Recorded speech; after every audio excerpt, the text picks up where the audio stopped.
I have beautiful children and a beautiful wife. I want them to walk free in their own land. Hi, welcome to What the Flick. I'm Christy, this is Alonso, this is Ben. Matt has not seen Mandela, Long Walk to Freedom. Long Walk to Freedom? Long Road to Freedom? I think Long Walk to Freedom. That's Mandela's starring Idris Elba as Nelson Mandela. And this happened to come out right before Mandela died, which is very creepy.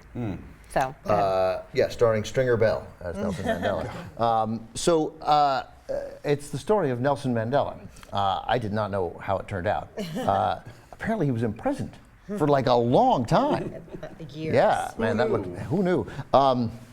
It is a biopic, and it covers nearly the whole bio, which is a problem. Here's a clip. Does somebody want me?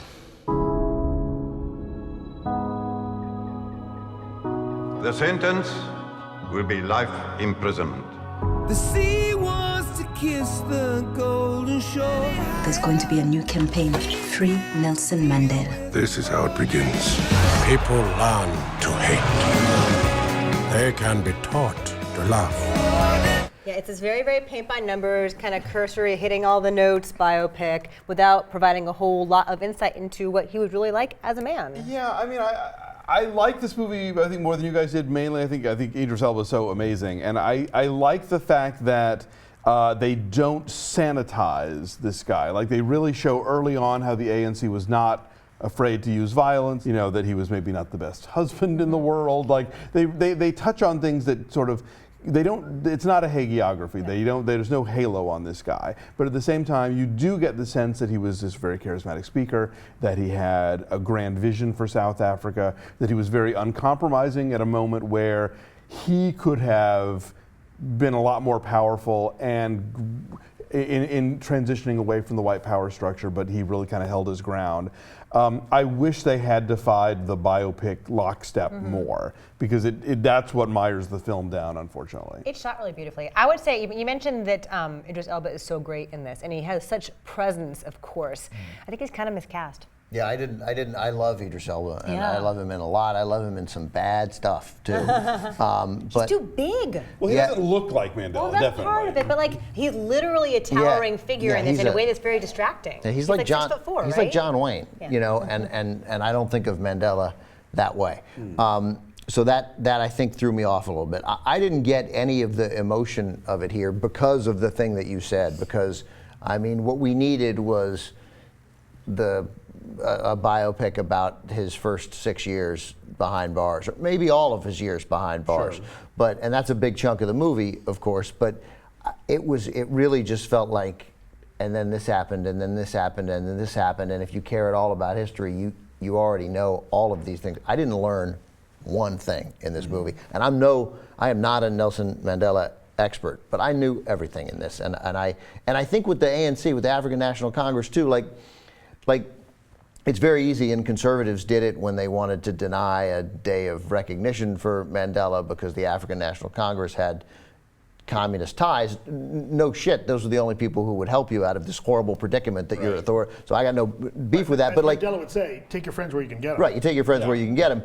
But you know, there wasn't really any of that. It was just this sort of this rebel organization that eventually turned to violence. That's true, and I think actually part of why I might be more into this movie is that I also saw Winnie Mandela with Jennifer Hudson and Terrence Howard, which was okay and had its moments, but this was better than that. So that might have just I might be seeing it through that filter. The Winnie character, Naomie Harris, she's great, and that was because that's actually a much more nuanced character. I mean, Nelson Mandela. Well, you're right. I love the fact that they got the fact that he was a bad husband in the beginning, only in the beginning, and then eventually they resorted to violence because their oppressors were violent. There's no way around it. They had to. Everybody would have resorted to violence. Winnie Mandela's journey is a much more it's more complicated. It's a rockier road. More interesting because there are moments when you couldn't be more on her side. There was stuff I didn't know. Winnie Mandela spent 18 months in solitary confinement away from her kids. It's because you didn't see Winnie Mandela.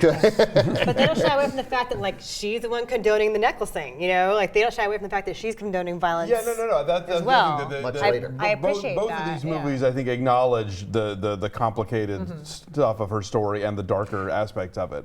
I'm sorry, we should say, I think we got more of the subtlety of Nelson Mandela and the awesome, the sort of the foresight and the vision of his, the dangerous vision that he had that kept thousands, tens of thousands of South Africans from dying. The lives that he saved with his courage was conveyed better and more powerfully in a movie that wasn't great, in Invictus. That I got more of that in that moment. So. Yeah, I mean, Idris Elba, again, like he's got this tremendous presence about him, but there is sort of like a one note of, you know, just the dignified suffering. You don't get the shadings and nuance that you get with the Winnie Mandela depiction. They tried to do too much because they covered, the guy died at 95, and we're on him from 25 to 82, or it's too much. I think it was too much. I gave it a 5.1. I went too high. I'm going to say a 7. Yeah. I still found it. I found it reasonably captivating, but it is. I wish they had played around with the biopic form more because so many people know a lot of the aspects of his story, and because it's such an interesting story to tell. Justin Chadwick directed this, who also did The Other Boleyn Girl. I'm too high too. I'm gonna say 6, which makes your math easy. Because it's just like a 6, right? Yeah, we'll just call it a 6. Let's call it a 6. It's a 6. That pulls us up to a 6. Yeah, it's long. It's pretty. Oh, it's too long too. Yeah, 2.5 hours long.